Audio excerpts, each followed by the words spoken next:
সুপ্রিয় দর্শক, সকলকে শুভেচ্ছা। আজ আমার খটকা লাগা প্রবন্ধসমূহ থেকে একটি প্রবন্ধ বলবো। এই প্রবন্ধটির নাম আমার স্বপ্নে ভগবান। এই প্রবন্ধটি লিখেছিলাম যখন আমি 2024 সালে মাঝামাঝি কেনিয়ায়। যদিও এই পৃথিবী অনেক বড়, অনেক জায়গায় যাবার সুযোগ হয়নি, তবুও পেশাগত কারণে এবং কিছু ঘুরে ফিরে বেড়ানোর ইচ্ছার কারণে পৃথিবীর কিছু জায়গায় যাওয়ার দেখার সুযোগ হয়েছে। তার মধ্যে বিভিন্ন সাগর মহাসাগরের পারে, বিভিন্ন দেশে, বিভিন্ন মরুভূমি অঞ্চলে অথবা শীত প্রধান জঙ্গলে, বিভিন্ন পাহাড় পর্বতের ঢালে, বিভিন্ন জঙ্গলে, অরণ্যে, বিভিন্ন নদীর কিনারে, খালে, বিলে অথবা সমতলে। বিভিন্ন কারণে অকারণেই চোখের সামনে বিভিন্ন অঞ্চলের বিভিন্ন জায়গায় রূপ সৌন্দর্য চোখের সামনে ঘুরে বেড়ায়। ঠিক তেমনি একটি অপার সৌন্দর্যমণ্ডিত জায়গায় কিছুদিনের জন্য পেশাগত কারণে গিয়েছি। আমার থাকার জায়গাটি পাহাড়ের মাঝখান দিয়ে বয়ে যাওয়া খরস্রোতা একটি বড় পাহাড়ি নদীর পাড়ে। নদীর দুপাশে বেশ উঁচু পাহাড়, মাঝখানে প্রায় আধা কিলোমিটার একটি সরু সেতু। নদীটির যে পাশে আমার থাকার জায়গা, ওই পাশের পাহাড়গুলো একটু বেশি উঁচু। আমার থাকার জায়গাটিও একটি উঁচু পাহাড়ের ঢালে, যেখানে নিরাপত্তা নিয়ে তেমন কোনো ঝুঁকি নেই, লোকজন খুবই কম, যে কোনো সময়ই মানুষ নিশ্চিন্তে হেঁটে চলে বেড়াতে পারে। বিভিন্ন জায়গায় কিছু লাইট পোস্টের আলো গহীন জঙ্গলকে কিছুটা আলো আধারে আলোকিত করে রেখেছে। যাই হোক, নদীর অন্য পাশে আমার কয়েকজন সহকর্মী থাকে। সাপ্তাহিক ছুটির সন্ধ্যায় ডিনার তথা আড্ডার আমন্ত্রণে যোগ দিতে সহকর্মী বন্ধুদের বাসায় গিয়েছিলাম। যেহেতু কয়েক দেশের সহকর্মী বন্ধু বান্ধব এক হয়েছি, বিভিন্ন দেশের বিভিন্ন কিছু খাবার, পানীয় ইত্যাদি খেয়ে খুব চমৎকার আড্ডা দিচ্ছিলাম। আড্ডা দিতে দিতে একসময় বুঝতে পারলাম অনেক রাত হয়ে গেছে। ঘড়িতে দেখলাম প্রায় 12টা বেজে গেছে। অনেকটা ক্লান্ত ছিলাম, তাই সকলের কাছ থেকে বিদায় নিয়ে হাঁটতে শুরু করলাম। এই বাসা থেকে হেঁটে আমার বাসা পর্যন্ত যেতে প্রায় 30 মিনিট সময় লাগবে। এর মধ্যে ব্রিজটি কিছুটা সরু, তবে অনেক লম্বা। প্রায় 10 মিনিট লাগবে শুধু ওই ব্রিজটি হেঁটে পার হতে। ব্রিজটার মাঝখানে মাত্র কয়েকটি নিয়ন আলোর লাইট পোস্ট, তবে খুব বেশি আলোকিত নয়। যাই হোক, রাস্তা একেবারেই জনমানব নেই। হাঁটতে শুরু করলেও মনে মনে একটু ভয় করতে লাগলো। দু একবার সামনে পিছনে তাকালাম, কাউকেই দেখতে পেলাম না। ব্রিজে উঠে যখন 1/3 এগিয়েছি, হঠাৎ মনে হলো সামনের দিক থেকে কেউ যেন হঠাৎ করেই আমার কাছাকাছি এসে পড়ছে, কিন্তু পায়ে হাঁটার কোনো শব্দ পাচ্ছি না। মনে হলো যেন মাটিতে পা পড়ছে না, অথচ তিনি হেঁটে হেঁটে সামনের দিকে অর্থাৎ আমার দিকে এগিয়ে আসছেন। খুব ভালোভাবে বুঝতে পারছি না, তবে মনে হচ্ছিল একটি সাদা কাপড়ে মোড়ানো মানুষের অবয়ব। বলতে গেলে মনে হলো ধবধবে সাদা কয়েকটি ধুতি কাপড় বিভিন্নভাবে পেঁচিয়ে পরা একজন অতি বয়স্ক লোক, কিন্তু সত্যি চেহারার আপদমস্তক কিছু বুঝতে পারছি না। হাত বা পা, মুখমণ্ডল অথবা চুল কিছুই যেন স্পষ্ট নয়, কিন্তু একটি মানুষের অবয়ব অনেকটাই আমার সামনে চলে আসলো। আমি থমকে গেলাম। ভারী কণ্ঠে জিজ্ঞেস করলাম, কে? কোনো উত্তর নেই। আবার জিজ্ঞেস করলাম, কে কে? হঠাৎ মনে হলো তিনি থামলেন।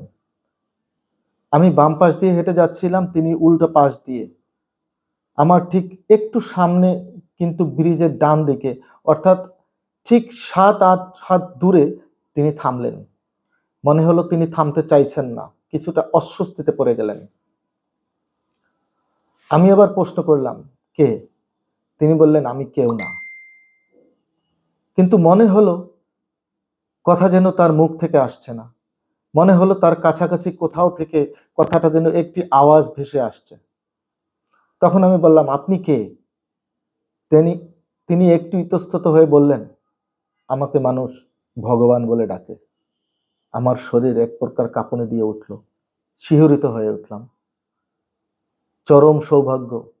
নিজের ভিতরে শক্তি সঞ্চার করতে চেষ্টা করলাম। দুহাত করজোড়ে তুলে বললাম, ভগবান একটু দাঁড়াও। তিনি হ্যাঁ বা না সূচক কোনো ইঙ্গিত করলেন না, তবে দাঁড়িয়ে রইলেন। হঠাৎ রবীন্দ্রনাথের লেখা হঠাৎ দেখা কবিতার লাইন মনে পড়ে গেল, সময় কোথা সময় নষ্ট করবার, আমাকে যে কিছু জিজ্ঞেস করতেই হবে। জিজ্ঞেস করলাম, ভগবান তোমাকে সবাই ডাকে কেন? তিনি বললেন, আমি সঠিক জানি না, তবে মনে হয় মানুষ যখন নিরুপায় অথবা কিছু পাবার আশায় আমাকে ডাকে। ভগবান তোমাকে কে সৃষ্টি করেছে? কে তোমার নাম রেখেছে? উত্তরে বললেন, আমি মানুষের সৃষ্টি, আর মানুষই আমার নাম রেখেছে। আমি জিজ্ঞেস করলাম, তোমাকে বিভিন্ন নামে ডাকে কেন? তিনি বললেন, তা আমার জানা নেই, সেগুলো মানুষরাই ভালো জানে, তাদের কাছে গিয়ে জিজ্ঞেস কর।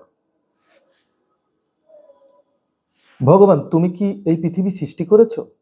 তিনি বললেন, সেটা আমি কখনো বলিনি, তোরা নিজেরাই বলেছিস আমি সৃষ্টি করেছি। আমি আবার বললাম, ভগবান সত্যি তুমি কে? তিনি বললেন, মানুষ ভালো জানে, ওরাই আমাকে বানিয়েছে, আমি জানি না। তখন বললাম, ভগবান তুমি কোথায় থাকো? তিনি বললেন, আমি কোথাও থাকি না, আমি তোদের মুখে মুখে থাকি। ভগবান তুমি কি চাও? তিনি বললেন, আমি কিছু চাই না, আমার কোনো চাওয়া নেই, কিন্তু মানুষ আমাকে দিয়ে থাকে। তুমি কি এই পৃথিবী অতঃপর আমাদেরকে সৃষ্টি করেছিলে? তিনি বললেন, সেগুলো মানুষ বলে, আমি তো বলিনি, কিন্তু আমার উপরে এই সৃষ্টির দায় দেওয়া হয়েছে। ভগবান পৃথিবীতে এত মারামারি, হারাহারি, হিংসা বিদ্বেষ কেন? তিনি বললেন, আমি জানি না, তবে মনে হয় তোদের স্বার্থের জন্যই তোরা সবকিছু করে থাকিস। আমি আবার বললাম, ভগবান মানুষ কি সৃষ্টির সেরা জীব? তিনি বললেন, আমি জানি না, তবে মানুষ এটা বলে থাকে। অন্য প্রাণীদের জিজ্ঞেস করে দেখতে পারিস, তারা তোদেরকে শ্রেষ্ঠ জীব হিসাবে মানে কিনা। আমি বললাম, ভগবান যেন আর থামতে চাইছেন না, চলেই যেতে চাইছেন। আমি বললাম, ভগবান আমার আর কিছু কথা। তোমার নামের দোহাই দিয়ে মানুষ যখন অপরাধগুলো করে তখন তোমার কেমন লাগে? তিনি বললেন, সেখানে আমার কিছু করার নেই, কারণ মানুষ নিজের মতো করেই আমাকে ডাকে, অতঃপর ওদের মতো করেই মানুষগুলো নিজের কাজ করে। আচ্ছা ভগবান, এই মানুষগুলো যদি কোনোদিন তোমার সামনে আসে তখন তুমি কি করবে? তিনি বললেন, তখন আমি মানুষগুলোকে জিজ্ঞেস করব, আমার কি অপরাধ ছিল? আমাকে নিয়ে তোরা এই পৃথিবীতে এত উলট পালট কেন করলি? অতঃপর একটু সামনে এগিয়ে দু হাত জোর করে কিছুটা পায়ের কাছাকাছি বসে ভগবানের মুখের অংশের দিকে চেয়ে জিজ্ঞেস করলাম, তুমি আসলে কে? তিনি বলতে লাগলেন, আমার কোনো ভাষা নেই, কোনো অক্ষরগণ নেই, নেই কোনো আশা বা উদ্দেশ্য, নেই কোনো পছন্দের তালিকা। আমি এক অজানা, যেখানেই মানুষ নিরুপায় অথবা অজানায়, সেখানেই আমার উদয়। এই প্রকৃতির সকল অজানায় আমি, সকল অক্ষমতা আমি, সকল বিষাদে হাহাকারে আমি, সকল দুঃখের সুখের পাওয়ায় আমি, মানুষের চিন্তা শক্তিই আমি। যখনই মানুষের প্রয়োজন হয়েছে তখনই মানুষ আমাকে নিজের মতো করে তৈরি করেছে।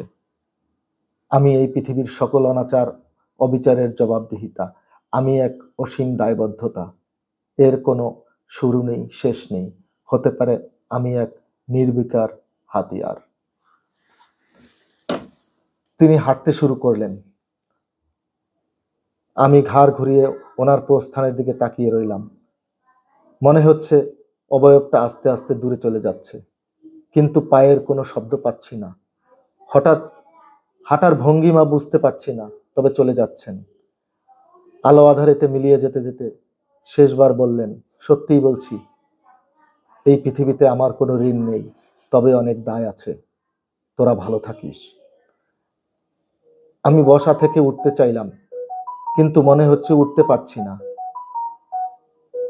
জোর করে দুহাত পায়ে ভর দিয়ে নিজেকে ঠেলে উঠানোর চেষ্টা করলাম। বুঝতে পারলাম এসির ঠান্ডা বাতাসে পায়ের নিচের অংশটা অনেকটা জমে গেছে, কিন্তু ঘাড়ের নিচে কিছুটা ভেজা। আসলে প্রচুর ঘেমে গেছি।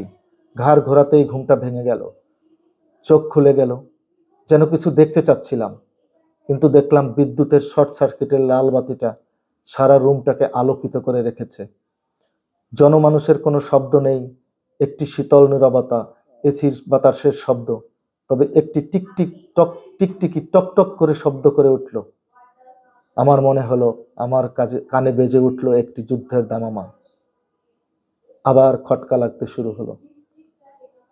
ঘামে ভেজা গেঞ্জিটাকে খুলে অন্য পাশে ঘুরে আবার ঘুমিয়ে পড়ার চেষ্টা করলাম। ধন্যবাদ সকলকে। খটকা লাগে।